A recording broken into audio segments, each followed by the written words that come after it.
What's happening YouTube? I am Highway to Hill and this is my bike Yamaha YZF R3. So a few days back I had an accident on the highway.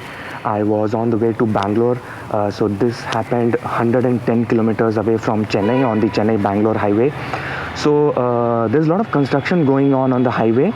The main, I think they're expanding the 2 lane to around 4 lane or 5 lane, something like that. So you have to keep entering in and out, you have to take diversion and keep going in and out of service lane. So I entered one of the service lanes and that's where there was a bad patch of road. There was a truck ahead of me and I saw the truck slowing down, and that's when I realized I couldn't see the bad patch until I saw the truck slowing down, and then I realized there's a bad patch and I should slow down. So I braked hard. I slowed down. I crossed the bad patch also slowly, and when I was just about to open my throttle and accelerate, I got rear-ended by a bike. So this was I think a Splendor, and these guys were doing triples on the bike, and that took me completely by surprise.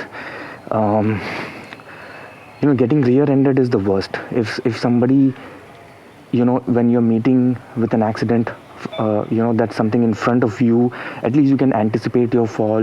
Okay, you're going to have an accident, you're going to fall, you can put your hands out or you can do something.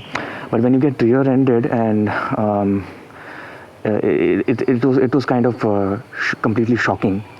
And the fact that I had slowed down, I crossed the bad patch, and then I was about to accelerate, which was about, I would say, 3 seconds, which means these guys, if the Splendor was doing at least 60 or something, and it took 3 seconds for these guys to rear end me, which means they were at least 30-40 meters behind me, and they still rear-ended me. So that's quite shocking. So I don't know what these guys were doing, daydreaming or what. So anyway, that's the first point. And I think the lesson learned from here is that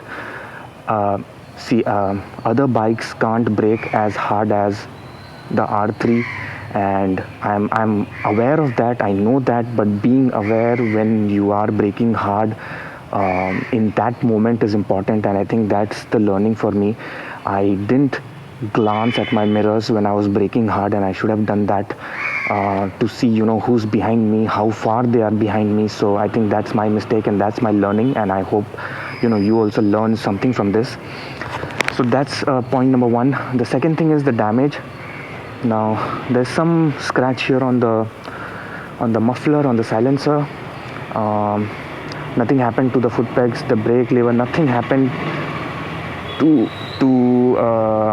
there's no damage on the bodywork at all. It's because of this, the retro cross frame sliders that I had installed. So please, this should be, my experience should be a learning for you guys as well. So if you have a sports bike, the first thing that you want to do is install a frame slider.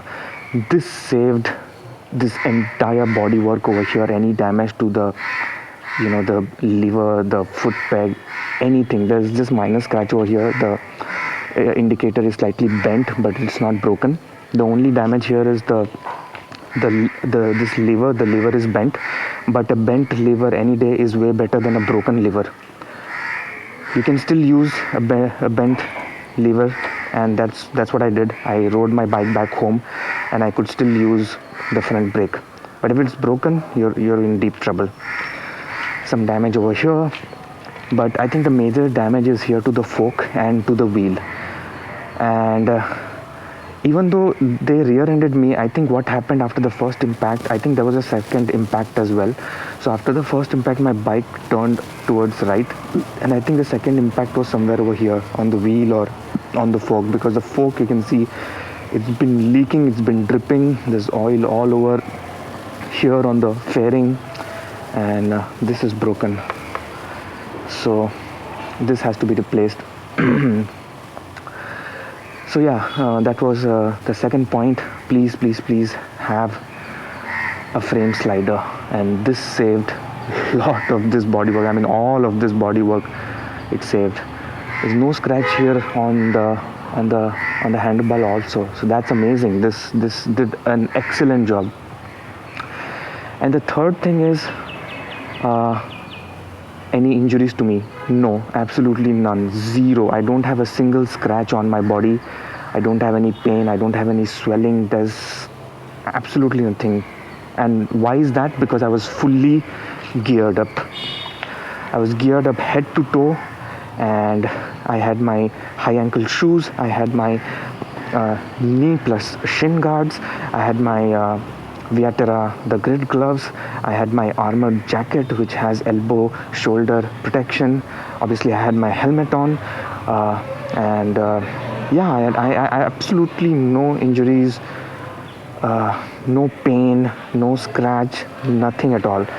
So that's learning number 3. Please, I always promote all the gear all the time, though it's hard to follow it. I know that. But try to follow it as much as you can. Wear all the gear all the time, especially when you're touring on the highway. All the gear all the time is an absolute must, because see, you have to factor in others' mistakes as well. It's not just you don't make a mistake and you will be safe. That's not the case. Other people will make mistakes, and you have to factor that in as well in your riding. So this is what I wanted to discuss. I hope you learned from my experience, and this was useful to you. I'm taking my bike right now to the service center. Not sure how long this is going to take, but yeah, the important thing is I'm completely fine, and I'll see you soon in the next one. Until then, ciao.